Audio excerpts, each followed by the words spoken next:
মঙ্গলবার বৃষ্টি উপেক্ষা করেই চাকরিহারা গ্রুপ সি এবং গ্রুপ ডি শিক্ষাকর্মীদের নবান্ন অভিযান। পূর্ব ঘোষণা অনুসারে মঙ্গলবার নবান্ন অভিযানের ডাক দিয়েছিলেন যোগ্য গ্রুপ সি এবং গ্রুপ ডি অধিকার মঞ্চের সদস্যরা। সেই মতোই মঙ্গলবার সকাল থেকে বৃষ্টি মাথায় নিয়ে ময়দান মেট্রো চ্যানেলে ভিড় জমাতে শুরু করেন চাকরিহারা গ্রুপ সি ও গ্রুপ ডির কর্মীরা। সকাল থেকে এই অভিযান ঘিরে জিটি রোডের বিভিন্ন স্থানে ব্যারিকেডের সঙ্গে সঙ্গে মোতায়েন ছিল বিশাল পুলিশ বাহিনী। দুপুর 2:30 নাগাদ বৃষ্টিকে উপেক্ষা করেই হাওড়া বঙ্কিম সেতুর নিচের থেকে তাদের এই অভিযান শুরু হয়। অভিযানে অংশগ্রহণকারীরা দাবি করেন, প্রধান দাবি হচ্ছে যোগ্য 3394 জন শিক্ষাকর্মীকে আইনি প্রক্রিয়ার মাধ্যমে যে কোনোভাবে আমাদেরকে স্কুলে ফেরাতে হবে।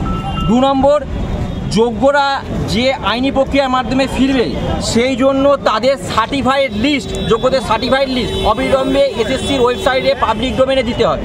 সেই সঙ্গে ওনাদের রিভিউ ফাইলিংয়ের সঙ্গে সেটাকে অ্যাটাচ করতে হবে। 22 লক্ষ ওএমআর মিরর ইমেজ কপি প্রকাশ করতে হবে। যারা যোগ্য হওয়ার পরেও আজকে স্কুলে ফিরতে পারেনি এবং 4 মাস ধরে বেতন বন্ধ, তারা আর্থিক সংকটের মধ্যে দিয়ে যাচ্ছে। এমতো অবস্থায় তারা তাদের ইএমআইগুলো দিতে ব্যর্থ হচ্ছে, তাই ইএমআই যাতে স্থগিত রাখা যায় তার ব্যবস্থা করতে হবে এবং যোগ্য 3394 জন শিক্ষাকর্মী সম্বন্ধে সুস্পষ্ট বার্তা দিতে হবে মাননীয় মুখ্যমন্ত্রীকে।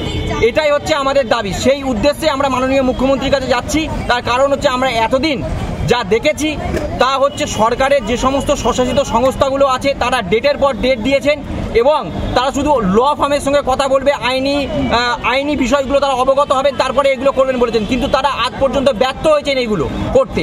আজকে 3 মাস 90 দিনের বেশি অতিক্রান্ত হয়ে গেছে, আমাদের ভার্ডিক্ট বেরিয়েছে, তারপরেও ওনারা কিন্তু এখন সলা পরামর্শ করতে পারেনি। তাই আমরা এই বিষয়ে অবগত হয়ে গেছি যে রাজ্যের মাননীয় মুখ্যমন্ত্রী ছাড়া এই লিস্ট প্রকাশ বা এই আমাদের সমস্যার সমাধান কেউ করতে পারবে না। তাই আমরা নবান্ন অভিমুখে যাচ্ছি।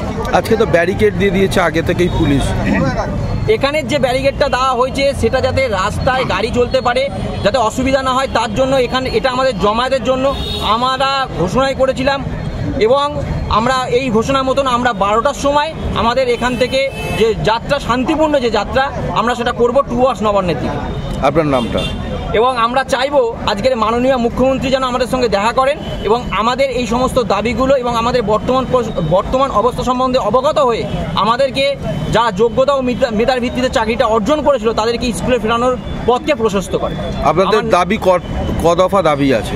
5 দফা দাবি, যেটা তো আপনার সঙ্গে শেয়ার করলাম। তো এই 5 দফা দাবি দাবি মধ্যে সবচেয়ে ইম্পর্টেন্ট যেটা দাবি সেটা হচ্ছে যোগ্যদের সার্টিফাইড লিস্ট, এটা পূরণের মধ্যে দিয়ে উনি যেন আমাদের স্কুলে ফেরার পথকে প্রশস্ত করেন এবং আজকে যেন এই যোগ্য শিক্ষাকর্মীদের সঙ্গে উনি নবান্নের সবাইকে সাক্ষাৎ করেন। আপনার নামটা? আমার নাম সুজয় সরকার, যোগ্য গ্রুপ সি।